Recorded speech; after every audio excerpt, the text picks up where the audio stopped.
Merveilleux. Je suis bien content que vous soyez avec nous ce matin. Nous venons de célébrer le Seigneur. Moi, je remercie le Seigneur. C'est la fête d'une de mes filles, justement le 2 août 2026. Alors, je souhaite à Christine en effet de bonnes fêtes. Bonne fête, Christine, bonne fête, Christine, bonne fête. C'est ça. Donc, je vous invite à ouvrir vos Bibles, tablettes, cellulaires, Hébreux chapitre 11. C'est le dernier message en ce qui concerne la foi.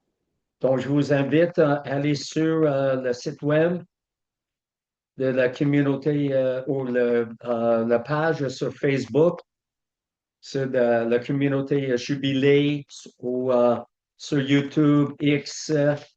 C'est ça, il y en a d'autres aussi. J'en ai un autre signe et prodige sur YouTube. Alors, si ça peut être une bénédiction, une source d'édification, des messages, en effet, qui sont faits par le pasteur ou par moi-même ou d'autres personnes, on est là pour vous édifier, vous encourager dans votre très sainte foi. Alors, Hébreux chapitre 11, c'est le premier verset. Qui veut le lire? Une autre traduction? Une autre traduction. Euh, donc, croire en Dieu, c'est une façon de posséder déjà les biens qu'on espère. C'est d'être persuadé que les choses qu'on ne voit pas existent vraiment. C'est merveilleux. Paul? Je lis la foi est une manière de posséder déjà ce que l'on espère, un moyen de connaître des réalités que l'on ne voit pas. Excellent. Elle qui relie des anciens en bon Oui, témoignage. c'est bon. Puis Margie, s'il vous plaît. Or, la foi est une ferme assurance des choses qu'on espère, une démonstration de celles qu'on ne voit pas. C'est merveilleux. Alléluia. Merci Seigneur pour ta parole. Merci Seigneur que toutes ces paroles que nous venons d'entendre sont vraies. Merci Seigneur pour les bonnes traductions, en effet, pour nous aider à comprendre mieux le koiné grec, le grec commun, qui était la langue choisie par toi afin que les apôtres, Seigneur, des disciples du Seigneur écrivent le Nouveau Testament. Ta parole est vivante et efficace.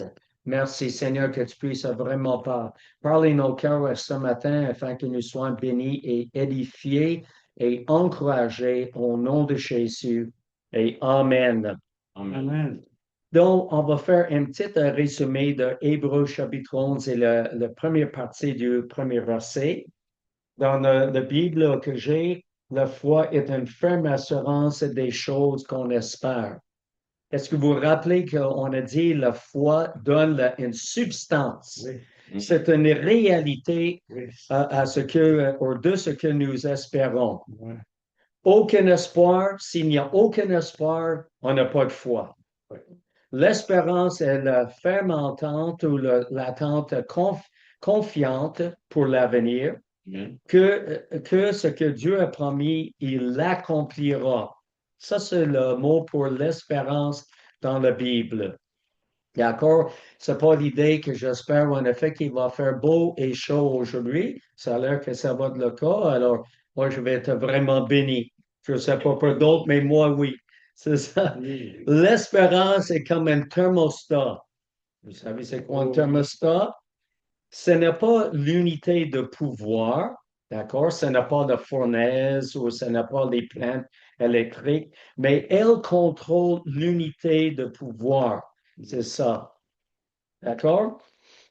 L'espoir implique notre imagination, notre vie de pensée. Je veux souligner cette phrase encore de niveau. Peut-être c'est la première fois que vous avez entendu quelque chose pareil.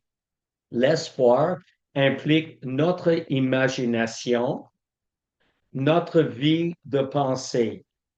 D'accord? Ça implique en effet les pensées, ça implique en effet le cœur. Mm. L'imagination est la capacité de voir dans notre cœur des choses que nous ne pouvons pas voir avec nos yeux physiques. Et c'est ce dont on parle ici. Ainsi, toutes les Écritures sur l'espérance pourraient être prises et reliées à une imagination positive. Oh, ça, c'est bon, ça. Mm. Si, en effet, vous ne comprenez plus rien à partir d'ici, là, j'espère que vous allez saisir ce qui vient d'être prononcé. Donc, en mettant tout cela ensemble, nous devons voir le résultat souhaité dans notre imagination avant que la foi ne puisse l'amener à se réaliser dans ce domaine physique. Nous utilisons tous notre imagination. C'est juste qu'avec la plupart des gens, elle est devenue une imagination vaine, inutile, vide et même méchant. Par exemple, convoiter une femme dans son cœur implique l'imagination. Et normalement, un homme cherche à accomplir selon ses imaginations par des actes criminels, soit violer, soit faire du mal à quelqu'un d'autre. La Bible fait référence à des imaginations positives lorsqu'elle utilise le mot espoir. Nous avons l'attente confiante que nous sommes guéris à cause des versets de la Bible qui nous rassurent à ce sujet. Et là, je veux souligner l'importance. Si vous avez besoin de guérison, s'il vous plaît, ouvrez en effet la Bible et recherchez tous les versets en ce qui concerne la guérison. Puis mémorisez ces versets. Puis il s'agit de dire et redire et encore de redire ces versets afin que ça vienne imprégner en effet votre âme. C'est par ces meurtrissures que j'ai été guéri. Et puis le dire encore de nouveau. Il y avait une dame, en effet, qui était extrêmement malade, qui s'attendait de mourir selon les médecins. Mais il y avait une croyante qui disait, c'est par ces meurtrissures que j'ai été guéri. Dis donc ce verset-là. Puis il avait la difficulté de dire ce verset-là. Puis elle a dit, par ces meurtrissures, j'ai été guéri. Puis elle disait ça, puis elle dit, hey, vraiment, c'est la folie. Je suis mourant, je vais mourir, puis je vais le dire pour plaire à la dame qui me le dit de dire là. C'est par ces meurtrissures que j'ai été guéri. Oh, wow. Puis il a commencé à contempler sur les meurtrissures du Seigneur Jésus et pourquoi est-ce qu'il subit en effet la flagellation et tout. Hey, c'est par ces meurtrissures que j'ai été guéri. Puis à un moment donné, se trouvait en effet au haut des escaliers. Elle a commencé à dire plus fort parce qu'elle est sortie de son lit et normalement, elle n'est même pas sortie, supposée de sortir de son lit. C'est par ces meurtrissures que j'ai été guéri. Wow! Puis il a continué à dire cela jusqu'à ce qu'elle ait été complètement guérie parce que la parole de Dieu est vivante et efficace. D'accord? Alors, c'est ça qui a fait la différence dans sa vie. Et est-ce que vous avez ça dans votre imagination ce matin? Sinon, je vous encourage fortement. Prenez le temps avec le Seigneur. Dites en effet ces versets par rapport à la guérison et voyez ça avec votre esprit intérieur. La Bible dit l'homme intérieur, votre esprit dans lequel le Saint-Esprit habite. Et dites ces choses-là et redire ces choses-là. Et jusqu'à ce que vous voyez en effet par une parole de Réma que vraiment vous avez été guéri. Saisissez donc en effet ces choses avec votre imagination spirituelle jusqu'à ce que vous continuez à le dire et jusqu'à ce que vous êtes guéri. Amen. Amen. Est-ce que j'ai une main pour cela ce matin ou est-ce que j'ai sauté en bas en effet d'un quai et que je suis en train de me noyer dans l'eau? Ça aussi. Ah, Hmm. Alors, c'est tellement vrai. J'essaie d'inspirer votre imagination au lieu de dire, oh, que je suis malade et je sais vraiment pas si je vais sortir de là. Et je passe par les moments difficiles. Et Seigneur, vraiment, je suis vraiment quasiment rendu au bout de mes ressources. Alors, je vous présente en effet le moyen de vous en sortir qui est vraiment dans la parole de Dieu, parce que la foi va saisir ce que nous espérons. Amen. Et ce que nous espérons, c'est une ferme attente de ce que Dieu a promis. Il va l'accomplir, n'est-ce pas? Mhm. Les choses que l'on espère sont réalisées de manière vivante par la foi. L'espérance concerne l'avenir, tandis que la foi concerne la présence. La foi apporte ce qu'on espère dans le futur. OK, l'espoir, c'est dans le futur. Et ça va apporter ça dans la présence pour qu'on y croit. Est-ce que tu te crois toi-même guéri ce matin?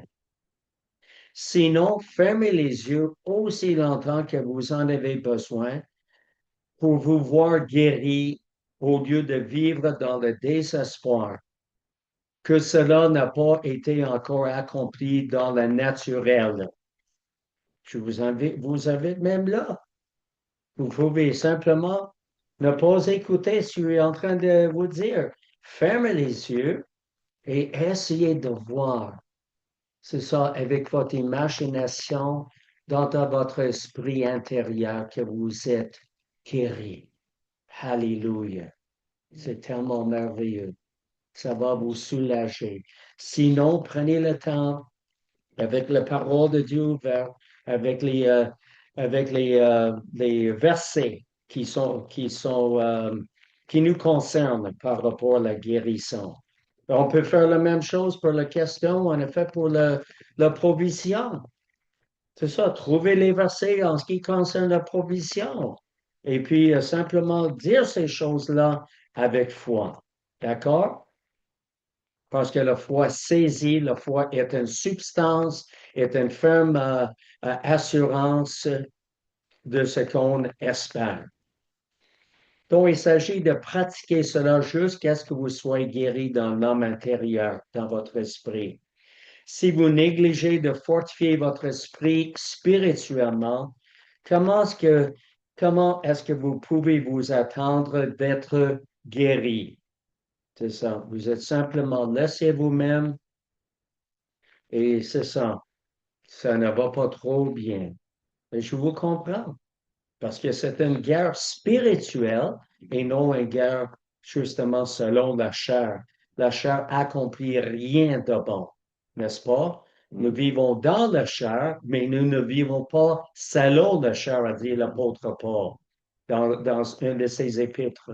Alors, il s'agit de vivre selon l'esprit. La foi est aussi un titre de propriété de la propriété qui n'est pas encore la nôtre dans le domaine actuel. Mais nous possédons des titres de propriété par la foi. Donc, la foi est un titre de propriété de ce qu'on espère. Wow! C'est à moi. Je le possède, ce titre de propriété. Nous devons le voir de cette façon par les yeux de notre esprit, dans notre être spirituel, dans l'imagination de notre cœur. Il est à nous et il viendra à nous selon notre foi dans le Seigneur pour nous l'apporter si nous ne doutons pas de lui. C'est très important. Jacques, on a déjà vu ça dans un des autres. Si on doute qu'on est, c'est ça, pourquoi est-ce qu'on peut faire confiance qu'on va recevoir quelque chose du Seigneur si nous doutons de lui? Alors maintenant, c'est la deuxième partie du chapitre 11, premier verset. La foi est l'évidence des choses qu'on ne voit pas. Des choses non vues. C'est l'évidence. OK? L'évidence, le mot peut être traduit par la preuve, la conviction intérieure, la persuasion intérieure. Donc, la foi est la conviction intérieure, la persuasion, la démonstration, comme nous lisons en français, la preuve, l'évidence des choses qui ne sont pas encore vues dans la présence et qui parle du domaine invisible de la réalité des choses éternelles et non temporelles. C'est bon? Amen.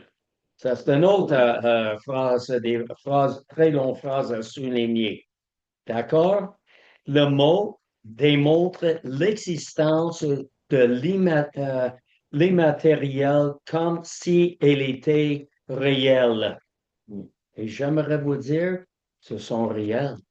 La foi est réelle. Rappelez-vous, j'ai parlé de ça, c'est de la substance et des preuves. Maintenant, on a deux choses. C'est la substance, c'est le titre de propriété. On a vu tout ça, c'est comme la base de quelque chose qui est une substance pour soutenir des choses. Et la deuxième chose ce matin est des preuves. C'est juste de la substance et des preuves des choses qui ne peut pas être vues, mais qui existent. Certaines personnes ont pensé à tort que la foi, c'est croire que quelque chose est réel alors qu'il ne l'est pas vraiment, et que si on y croit assez fortement, assez longtemps, ça deviendra réel. Ça, ce n'est pas exact. Il y a des réalités spirituelles qui existent. Elles existent simplement dans un domaine que nous ne pouvons pas voir ou percevoir avec nos 5 sens physiques. Penser que quelque chose n'existe pas vraiment juste parce qu'on ne voit pas, OK? On ne l'a pas goûté, on ne l'a pas entendu, on n'a pas, on n'a pas senti. Ça, c'est absolument absurde. Nous ne voyons pas des signaux de télévision ou de radio, mais ils existent. Amen. Tout ce que nous avons à faire pour prouver cela, c'est de prendre une télévision ou une radio, de les brancher, de les allumer et de les ajuster sur une fréquence, ce qui nous donnera une preuve physique que quelque chose existe dans le domaine invisible. Mais quand nous voyons et entendons le signal, ce n'est pas le moment où il devient réel. C'était réel auparavant. Elle existait simplement dans un royaume où nous ne pouvions pas percevoir avec nos 5 sens physiques. De même, tout ce que Jésus a prévu pour nous est déjà réel. Il existe, mais sous une forme spirituelle que nous ne pouvons pas percevoir avec nos 5 sens physiques. Nous devons donc croire que ces choses existent. Notre foi devient alors le récepteur qui prend ce qui est déjà vrai dans le domaine spirituel, dans le domaine invisible et le manifeste physiquement dans le domaine naturel, dans le domaine physique. N'est-ce pas merveilleux? Notre guérison existe déjà dans le royaume invisible et par la foi, nous devons l'extraire. Nous devons le faire sortir du royaume invisible dans le royaume physique, visible. Par ces meurtrissures, vous et moi, nous avons été guéris. C'est déclaré dans la parole de Dieu. Donc, nous avons besoin de nous voir et de voir quelqu'un d'autre pour qui nous prions comme déjà guéri dans notre imagination. Ce qui n'est pas déjà le cas dans le domaine spirituel, dans le domaine naturel. Mais la foi invite cela dans le domaine physique et ne doute pas de ce qui n'est pas encore vu par nos yeux physiques. Wow! C'est quelque chose, hein? La foi n'opère pas dans le domaine physique, mais dans le domaine surnaturel du ciel, pour l'amener du ciel sur la terre. Ce qui est réservé dans le ciel est ramené sur la terre par notre foi. Ainsi, notre provision existe déjà dans le royaume invisible. Alors, que faisons-nous pour l'avoir? Nous l'appelons à exister par la foi. Nous dit dans Romains chapitre 4, je vous invite à aller là, Romains chapitre 4, de l'apôtre Paul.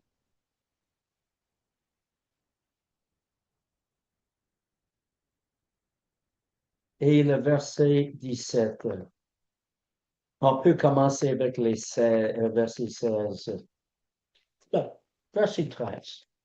En effet, ce n'est pas par la loi que l'héritage du monde a été promis à Abraham ou à sa postérité, mais c'est par la justice de la foi.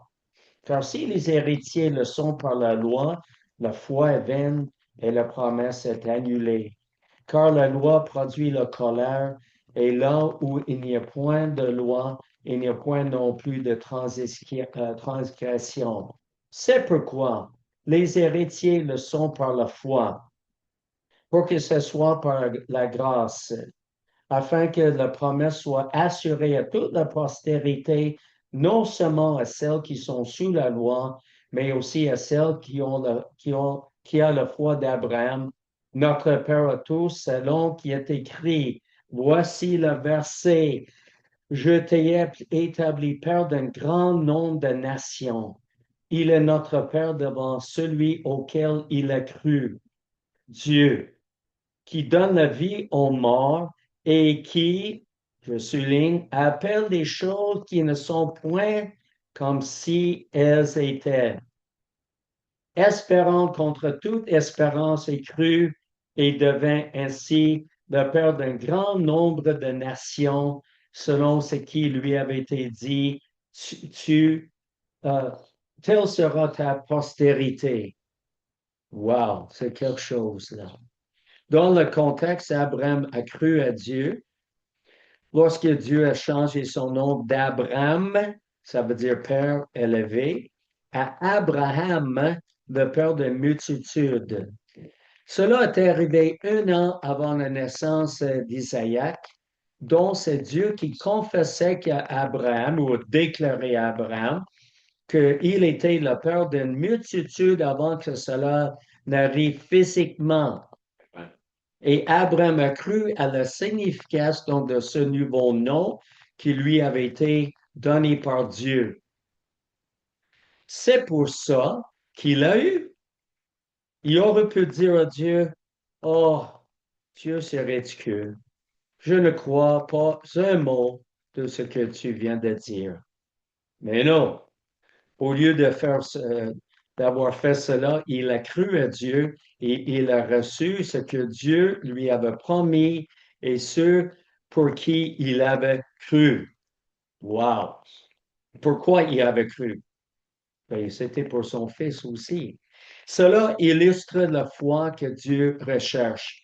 Dieu dit des choses choses sont ainsi avant qu'il y ait un preuve physique qu'elles sont ainsi. Nous devons croire ce qu'il dit avant qu'il n'y vienne du royaume invisible dans le royaume naturel et physique. Si tu devais avoir la substance devant toi et si tu ne pouvais la voir, il n'y a pas d'utilité pour la foi. D'accord? Si des choses étaient déjà arrivées, pourquoi la foi? Pas besoin de la foi, il est déjà arrivé. C'est dans le physique, c'est dans le naturel, c'est dans les choses qu'on voit. La foi est nécessaire pour ce que nous ne pouvons pas voir et nous ne pouvons pas toucher. Possèdes-tu ton titre de propriété pour ce qui t'appartient déjà? C'est ma question à vous. La foi est-elle la substance qui retarde votre vie? L'avez-vous déjà revendiqué ou espérez-vous qu'elle vienne à vous?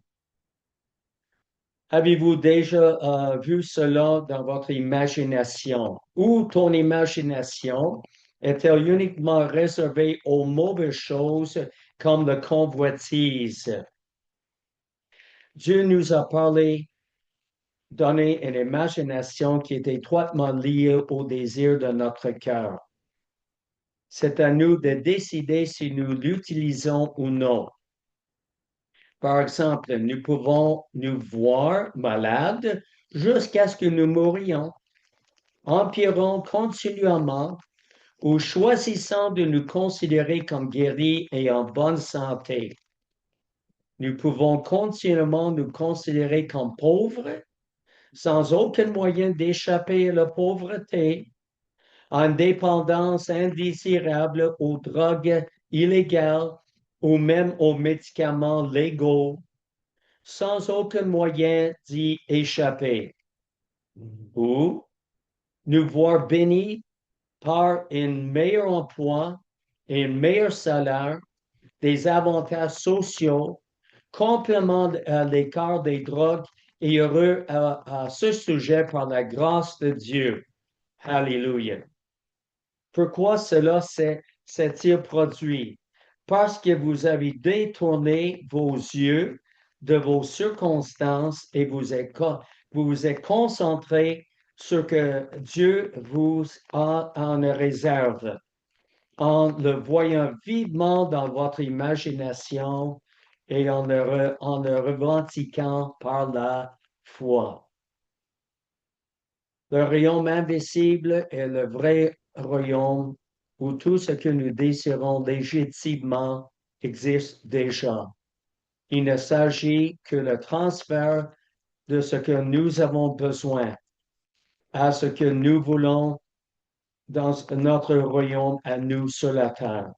Du royaume invisible au monde visible, du royaume céleste au monde terrestre. La foi permet à l'homme croyant de traiter le futur comme présent et l'invisible comme vu. Wow! Ça, c'est un autre à souligner. Donc, la foi, la substance des choses pour lesquelles nous espérons, qui existent déjà, l'évidence des choses non vues. La foi est la preuve et l'assurance que nous expérimentons dans nos esprits lorsque les promesses de Dieu sont implantées dans nos esprits. Alors, je vous encourage de faire vos études et de mettre la parole de Dieu dans votre esprit, qu'elle soit remplie jusqu'à déborder. Puis, déclarons-le vocalement.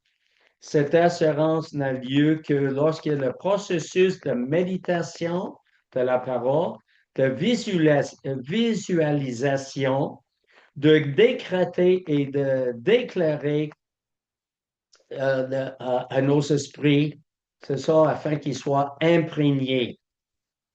Dans ce processus d'implanter la parole dans nos esprits et de la proclamer, nous aurions simplement des informations et des connaissances sur les promesses qui ne seraient d'aucune utilité parce qu'ils sont simplement un sentiment mental. Comprenez-vous? Il y a une différence d'avoir un sentiment mental. Oui, je crois cela. Ça a l'air du bon sens un peu. C'est ça.